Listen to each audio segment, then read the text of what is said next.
Oke, salam dan salam sejahtera dan pencerahan saya adalah berkenaan dengan isu kemah besar yang dikatakan oleh Presiden Parti Amanah, dan apabila saya lihat penerangan di media berkenaan dengan isu ini yang mana beliau mengatakan tidak melibatkan Parti UMNO, tidak melibatkan Parti Bersatu, tidak melibatkan Parti PAS.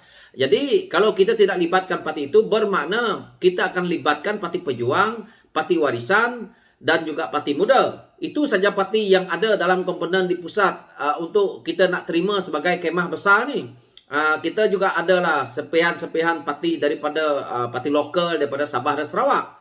Tetapi yang kita lihat hari ini sisinya adalah tujuan untuk kemah besar ini adalah untuk kita nak bergabung dengan Pejuang dan Parti Warisan. Ini tidak menjadi isu kepada saya, tetapi lebih baik Presiden Parti Amanah, saya tidak menyerang Parti Amanah dan tidak menyerang Presiden Amanah, tetapi ini pandangan saya sebagai rakyat biasa, yang mana saya rasa underground juga berfikir seperti ini, yaitu kita perkuatkan Pakatan Harapan kita ini, tidak perlu kita memikirkan kemah besar nak bergabung dengan sesiapa. Begitulah caranya sepatutnya, kerana apa yang saya lihat, apabila kita nak menceritakan tentang kemah besar, ini adalah satu daripada komponen yang akan merosakkan perjuangan yang mana kita lihat sealiran dengan apa yang diperjuangkan oleh parti-parti yang ada dalam Pakatan Harapan seperti Parti PKR, Parti DAP. Jadi hari ini kalau kita nak bercerita tentang isu kemah besar ini tadi, kita boleh lakukan setelah selesai PRU ataupun PRN itu nanti. Kerana apa yang berlaku telah pun kita lihat apabila kita melakukan PRN di Sabah, apa yang dilakukan oleh Parti Warisan apabila sedikit daripada pecanggahan di situ tentang pengagihan kursi dengan PKR.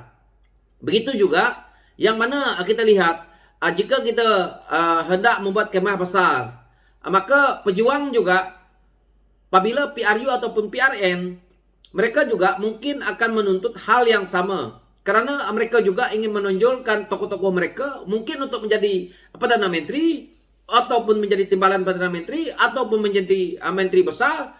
Ini akan menjadi isu lagi dan akhirnya satu perpecahan berlaku, tumbang lagi satu kali kerajaan. Maka hari ini lebih baik perkuatkan Pakatan Harapan, yang mana hari ini kalau perkuatkan Pakatan Harapan, jika memang cukup majoriti untuk mentadbir negara, maka tidak ada masalah lagi dan tidak lagi seperti mana yang telah pun berlaku di PRU ke-14 yang lalu. Dan jika parti-parti yang ingin bergabung selepas itu untuk membentuk kerajaan bersama yang mana berlaku di PRU ke-14, yaitu apabila Pakatan Harapan menang dan GPS masuk ke dalam komponen untuk bergabung dengan kerajaan, itu tidak apa. Tetapi hari ini kalau kita nak menceritakan tentang isu kemah besar ini, maka ini akan melemahkan Pakatan Harapan kerana rakyat sudah tidak mempercayai. Kita kena terima hakikat di bawah bahawa rakyat ini melihat dan menilai. Rakyat ini bijak. Hanya kerana inginkan kekal jawatan ataupun hanya ingin berkuasa, ingin ke Putrajaya, kita telah pun mengabaikan tanggungjawab kita demi kepentingan politik pribadi yang mana kita inginkan jawatan yang lama yang selama ini kita telah pun waktu jatuh PRU ke-14 yang lepas dan kita ingin kembali untuk menjawat jawatan yang sama ataupun menjadi menteri, maka ini tidak membina kerana kita hanya ingin kemenangan yang sementara yang tidak akan memberi reform ataupun kita tahu apa dalam struktur Pakatan Harapan itu mau seperti parti-parti yang ada dalam tu. Jika berlaku lagi perkara yang sama yang mana kita lihat apabila PRU ke-14 yang lepas, tujuan kita adalah untuk menjatuhkan Barisan Nasional pimpinan Datuk Seri Najib, dan kerana isu yang dimainkan adalah bertepatan, maka jatuhnya kerajaan Barisan Nasional waktu itu. Tetapi motif kita, tujuan kita hanyalah untuk menjatuhkan saja, dan akhirnya apabila jatuh dan bertukarnya kerajaan dan digantikan oleh pimpinan yang mana kita bersetuju dengan Tun menjadi Perdana Menteri, akhirnya selepas itu kita tahu perjanjian ada Datuk Seri Anwar dan huraian selepas itu adalah mereka langgar yang mana Tun seolah-olah tidak mau letak jawatan dan akhirnya meletak jawatan dan akhirnya parti Bersatu keluar. Dan apa yang terjadi hari ini? Maka apakah Parti Amanah, apakah Presiden Amanah sanggup lagi melihat perkara seperti ini? Jadi jangan memikirkan kepentingan pribadi, konon-kononnya kita bergabung ini bagus. Saya tidak mempertikaikan jika kemah besar itu dilakukan, tetapi jangan lakukan sekarang karena kita tahu bahwa kita perlu memperkuatkan Pakatan Harapan itu lebih baik, bukan kita sibuk memikirkan isu kemah besar.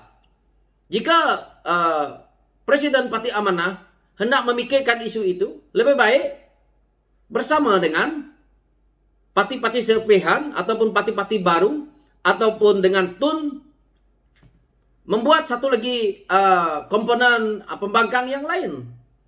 Bukan saya sebagai rakyat ini suka nak mengkritik apa yang telah pun dijelaskan itu, tetapi ini yang saya lihat bahwa kelemahan kita adalah di sini karena kita tidak mempunyai ketegasan. Jangan lagi cerita kemah besar karena itu tidak penting. Yang penting hari ini pada saya sebagai rakyat adalah saya mau lihat bahwa struktur Pakatan Harapan itu diperkuatkan oleh 3 jentera, 3 komponen parti yang ada dalam gabungan itu, yaitu Parti PKA, Parti Amanah, dan DAP. Ini sepatutnya. Jangan lagi memikirkan isu itu. Apakah Presiden Parti Amanah tidak yakin bahwa Pakatan Harapan itu kuat? Tidak cukup untuk mereka buktikan bahwa pejuang-pejuang dalam parti masing-masing itu boleh menjalankan kerja? Ini sepatutnya yang dipikirkan, bukan memikirkan bahwa bagaimana kita nak bergabung lagi untuk membawa lagi parti-parti lain yang mana kita lihat tidak begitu jelas perjuangan mereka dalam apa yang kita mau. Perjuangan itu seperti Pakatan Harapan berbeza dengan pendapat Parti Pejuang, berbeza dengan pendirian Parti Warisan.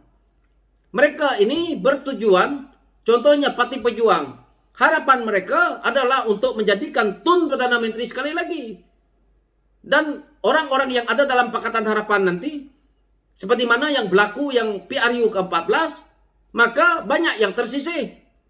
Orang-orang PKA berapa ramai yang tersisih. Rafizi Ramli disisihkan. Ini adalah permainan yang dibuat oleh Tun.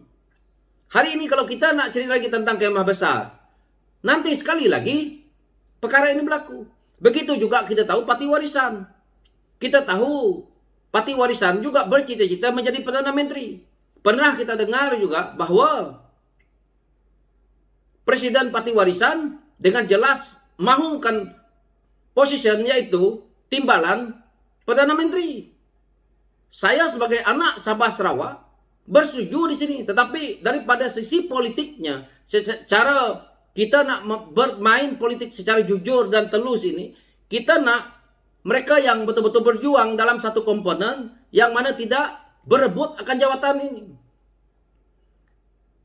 Ini yang saya tidak nak, karena inilah menyebabkan pebalahan yang berlaku, yang menyebabkan serba sedikit membuatkan rakyat tidak mempercayai kepada komponen kita ini. Itulah ramai ahli-ahli PKR di bawah yang berbunyi bahwa lebih baik PKR bersendirian.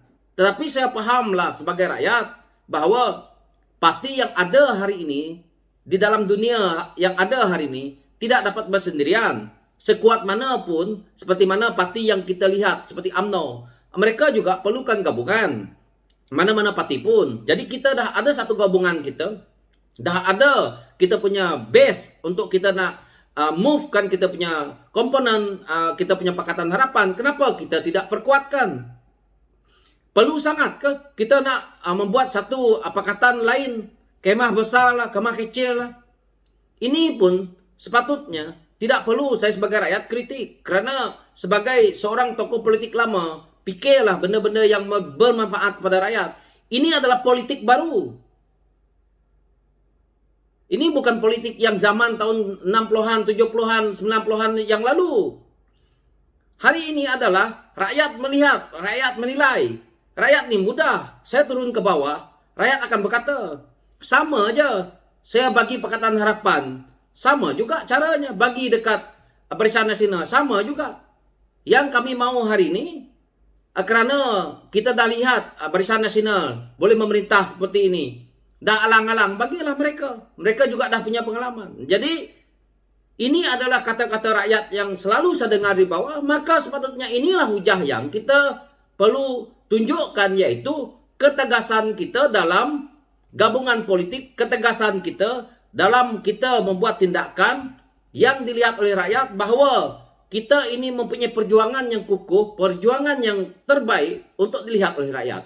Jadi ini pandangan saya, dan saya tidak mengkritik kepada mana-mana parti, ataupun terutamanya apabila saya sebut Presiden Parti Amanah tadi, karena saya sebagai rakyat lihat ini. Jadi ini pandangan saya, pandangan pribadi yang bertujuan untuk kita pikirkan supaya tidak kita memikirkan kemah besar ini. Lebih baik kita pikirkan bagaimana nak kuatkan struktur Pakatan Harapan. So itulah harapan saya supaya kekuatan kita itu kembali kuat. Apalagi kalau kita nak ceritakan berkenaan isu yang seperti ini tadi, yaitu kemah besar ini. Kita tidak boleh lakukan di banyak semua negeri, terutamanya di Sarawak. Bagaimana kita nak menceritakannya? Jadi inilah penjelasan saya berkenaan dengan isu ini. So sekian dan terima kasih.